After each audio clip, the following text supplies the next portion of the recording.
안녕하세요. 주변들의 정민근 변호사. 안녕하세요. 송재승 변호사입니다. 3월달에 9호선 전동차 안에서 네네. 아버지 뻘 네. 되는 남자분한테 이렇게 휴대폰으로 머리를 치고 막 그렇게 해가지고 특수폭행을 한 네. 그런 사건이 있었어요.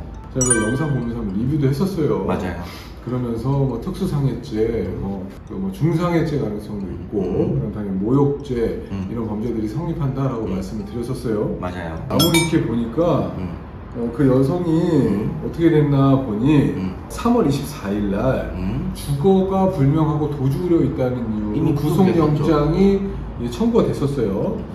그리고서 3월 25일 날 영장 실질이 진행돼가지고 구속 결정이 돼서 구속된 상태로 수사와 재판이 진행된 것으로 생각이 됩니다. 결과적으로는 이 사건 재판 1심이 선고될 때까지 합의는 하지 못한 것으로 보여요. 그죠? 네네.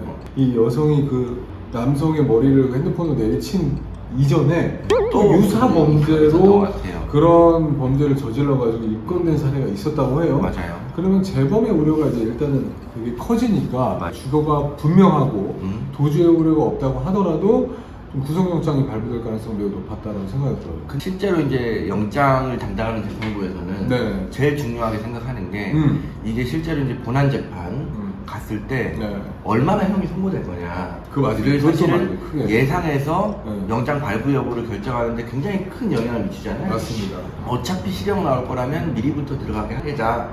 이런 판단이 많이 서기 때문에 그래서 사실 합의가 중요하다는 거죠, 그죠? 근데 뭐 합의 가능성이 갑자기 며칠 만에 뚝딱 할 수 있는 게 아니에요. 합의를 하겠다는 의사나 아니면 이제 반성하고 있는 모습 이런 게 보여줬다고 한다면은 조 변호사님 말씀대로 좀 다른 결정이 있을 수 있겠죠. 맞아요. 구속되지 않은 상태에서 재판을 받을 수 있었다고 생각이 들어요.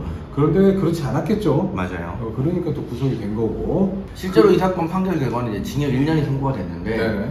이게 지금 특수상해가 단체나 다중의 위력을 보이거나 혹은 위험한 물건을 휴대해가지고 상해에 이르게 하는 경우 이때 이제 특수상해죄로 처벌을 하는데 법정형이 1년 이상 내지는 10년 이하의 징역에 처하게 되어 있습니다. 근데 징역 1년이 선고된 거에 대해서 댓글이 막 여러 개 달렸어요.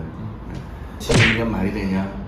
너무 작게 나온 거 아니냐? 특수상해뿐만 아니라 죄명을 보니까는 여러 가지 범죄가 함께 있었던 것 같아요. 그렇죠. 합의가 이루어지지 않아가지고 글쎄요, 장량감경을 받았는지는 모르겠어요. 장량감경은 굳이 하진 않았을 것 같아요. 하진 않았을 것 같다고 한다면은 최한이 1년 이상인데 맞아요.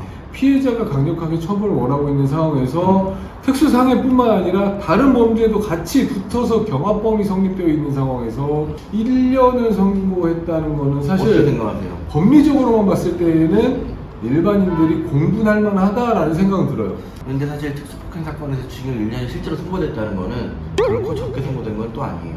왜냐하면 다양한 경우에 뭐 집행유예가 나올 수도 있고 사실은 수상해 자체가 형량의 하한을 적용해놨기 때문에 다른 사건 내지는 다른 범죄보다 형량의 하한이 굉장히 높은 편이죠. 그러다 보니까 이제 일선에 있는 재판장님들께서도 일부러 이거를 하한보다 높여가지고 확 선고하기에는 좀 부담이 따르거나 뭐 이러신 분들 있다고 하더라고요. 네. 제가 봤을 때는 아무래도 일반인들이 공부를 한다는 거는 그 구체적인 사건 기록을 못 봤기 때문이에요.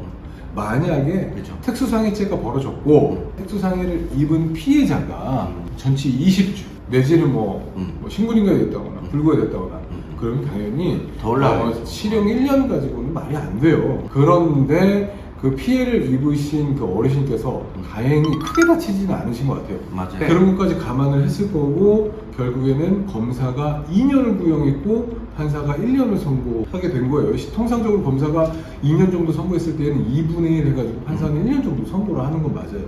특수상해의 큰 두 가지 다른 점은 하한이 1년으로 정해져 있다. 두 번째 벌금형이 없다. 그렇기 때문에 일단 특수상해로 기소가 되면 무조건 실형 아니면 집행유예예요. 사실 특수상해라는 거는 특수 위험한 물건을 휴대해서 상해를 일으키는 거잖아요. 우리가 가장 아주 손쉽게 생각할 수 있는 거는 칼을 들고 그 사람이 뭐 배를 찌른다. 그죠? 이랬는데 하한이 1년 이상, 상한도 10년 이하야.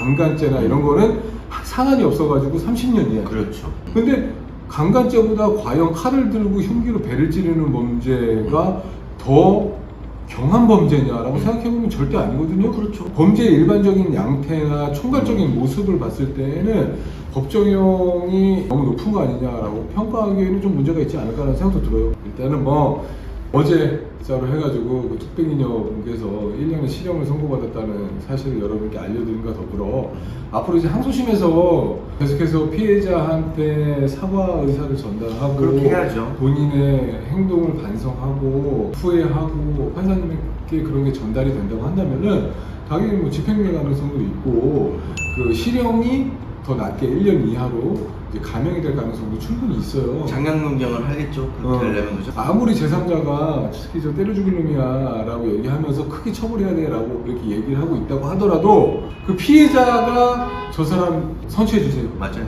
라고 하면 그 뭐 수백만 명의 사람의 목소리보다 그 피해자의 목소리를 먼저 듣는 게 필요하지 않나라는 생각도 해봐요. 그 뚝배기녀가 좀 더 많이 반성하고 후회하고 피해자의 그 감정을 어루만지고 사과하는 데 좀 집중을 했으면 하는 생각이 듭니다. 오늘 참 여기까지 할까요? 네. 네. 구독과 좋아요 눌러주세요.